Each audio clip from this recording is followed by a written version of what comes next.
అందరికీ నమస్కారం అండి. మణి తెలుగు కథలకు స్వాగతం. ఈరోజు మన ఛానల్లో చెప్పుకోబోయే కథ వీధి నిర్వహణ అనే కథ చెప్పుకుందాం. రామశాస్త్రి నగరంలో పేరున్న వైద్యుడు. ఆ నగరం ఒక నది ఒడ్డున ఉన్నది. నదికి పుష్కరాలు వచ్చిన సందర్భంగా ఒక సాయంకాలం రామశాస్త్రి చిన్ననాటి స్నేహితులు శ్రీహరి, వీటలు ఆయన ఇంటికి వచ్చారు. శ్రీహరి బడి నడిపే పంతులు, వీటలు ఒక చిన్న గ్రామంలో న్యాయాధికారి.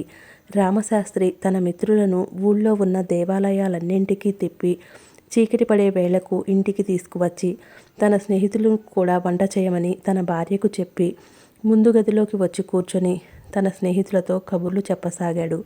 అతను తన విధిని నిర్వహించడంలో ఒక్కసారి అక్రమంగా ప్రవర్తించిన మాట తన స్నేహితులతో ఈ విధంగా చెప్పాడు. ఆ ఊళ్ళో ఒక గొప్ప ధనికుడు నెల నెలా విందు చేసి దానికి గొప్పవాళ్లను మాత్రమే ఆహ్వానించేవాడు. ఒకసారి రామశాస్త్రికి కూడా ఆహ్వానం వచ్చింది. ఊళ్ళోని గొప్పవాళ్ల చిట్టాలో తన పేరు కూడా ఎక్కింది కదా అని ఊరి పెద్దల పరిచయం చేసుకొని తాను తన వృత్తిలో బాగా పైకి రావచ్చని రామశాస్త్రి ఎంతో సంతోషించాడు.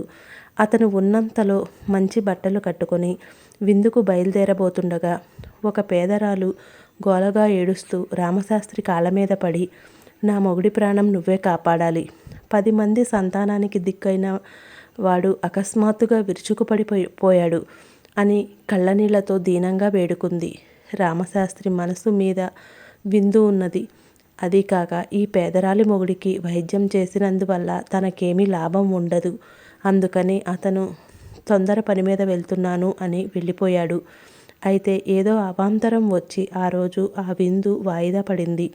రామశాస్త్రి ఇంటికి తిరిగి వచ్చి ఆ పేదరాలి ఇల్లు కనుక్కొని వెళ్ళేసరికి అంతా అయిపోయింది. సమయానికి చికిత్స జరగక ఆమె భర్త చనిపోయాడు. ఈ ఒక్క సందర్భంలో తప్పిస్తే నేను నా విధి నిర్వహణలో మరెన్నడూ పొరపాటు రానియ్యలేదు అన్నాడు రామశాస్త్రి. నీలాగే నేను కూడా ఒకసారి నా ధర్మాన్ని అతిక్రమించాను అంటూ బడి పంతులు శ్రీహరి ఇలా చెప్పాడు. అతను పనిచేసేది జమీందారు గారి బడిలో. అందులో జమీందారు గారి అబ్బాయి చదువుకునేవాడు.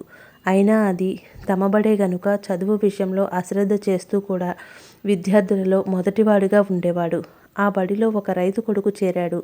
వాడు చాలా చురుకైన వాడు. ప్రతి విషయంలో వాడు జమీందారు గారి అబ్బాయిని మించి ఉండేవాడు. అందుచేత జమీందారు గారి అబ్బాయి ఆ రైతు కొడుకును బడి నుంచి పంపించేయమని శ్రీహరిని కోరాడు. వాడు చెప్పినట్టు చెయ్యకపోతే తన ఉద్యోగం ఎక్కడ ఊడుతుందోనని శ్రీహరి ఆ రైతు కొడుకును చెప్పని పాఠాలలో ప్రశ్నలు వేసి ఆ పాఠాలు ఇంకా చెప్పలేదన్నందుకు వాడి మీద ఇంత ఎత్తున లేచి వాణ్ణి ఒకనాడు బడి నుంచి వెళ్ళగొట్టాడు. రైతుకు తన కొడుక్కి జరిగిన అన్యాయం గురించి తెలుసు. అయినా అతను జమీందారుకు భయపడి మెదలకుండా ఊరుకున్నాడు. ఈ విధంగా చదువుకుని ఎంతో పైకి రావాల్సిన రైతు కొడుకు తండ్రితో పాటు పొలం పనులు చేసుకోవలసి వచ్చింది.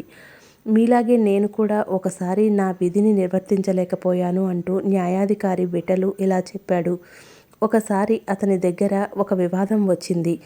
ఒక పెద్ద వ్యాపారి తన జాగాలో పెద్ద భవంతి కట్టుకున్నాడు. అతని స్థలాన్ని ఆనుకునే ఒక కాపు స్థలము, గుడిసె ఉన్నాయి. ఎంతగా అడిగినా కాపు ఆ స్థలాన్ని వ్యాపారికి అమ్మలేదు. వ్యాపారి తన మనుషుల చేత కాపువాడి గుడిసె కూలదోయించి స్థలం ఆక్రమించుకున్నాడు. నిజం విటలకు తెలుసు. కానీ అతని చెల్లెల్ని వ్యాపారి కొడుక్కి ఇచ్చి పెళ్లి చేసేటందుకు మాటలు జరుగుతున్నాయి. వ్యాపారి బోలెడు పలుకుబడి కలవాడు. అందుచేత విటలు వ్యాపారికి అనుకూలంగా తీర్పు చెప్పాడు. ఇది ఒక్కటే నేను నా వృత్తిలో చేసిన తప్పు అన్నాడు విటలు. మొత్తం మీద మనమంతా మనం విధులను సక్రమంగా నెరవేర్చుతున్నట్టే. ఇంక భోజనాలకు లేద్దామంటూ రామశాస్త్రి వంట ఇంట్లోకి అడుగుపెట్టి నిర్ఘాంతపోయాడు. అతని భార్య వంట చేసే ప్రయత్నంలో లేదు. తలుపు పక్కనే కూర్చొని ముందు గదిలో జరిగిన సంభాషణ వింటున్నది. ఇదేంటి ఇలా కూర్చున్నావు, వంట చెయ్యలేదు అని రామశాస్త్రి అడిగాడు. లేదు, ఈ పూట నాకు ఒళ్ళు నొప్పులుగా ఉన్నది అన్నదామె. రామశాస్త్రికి ఒళ్ళు మండిపోయింది. ఆ సమయానికి పూటకూళ్ళ ఇల్లు కాడ కట్టేసి ఉంటారు. రాక వచ్చిన తమ స్నేహితులను పస్తు పడుకోవాలా? అతనికి కూడా ఆకలి దహించుకుపోతున్నది. ఆ కోపంతోనూ ఆకలితోనూ అతను తన భార్య మీద చేయి చేసుకోబోయాడు. ఆగండి, నేను ఒక్కసారి నా విధి నిర్వర్తించనందుకే నన్ను కొట్టడానికి వచ్చారు.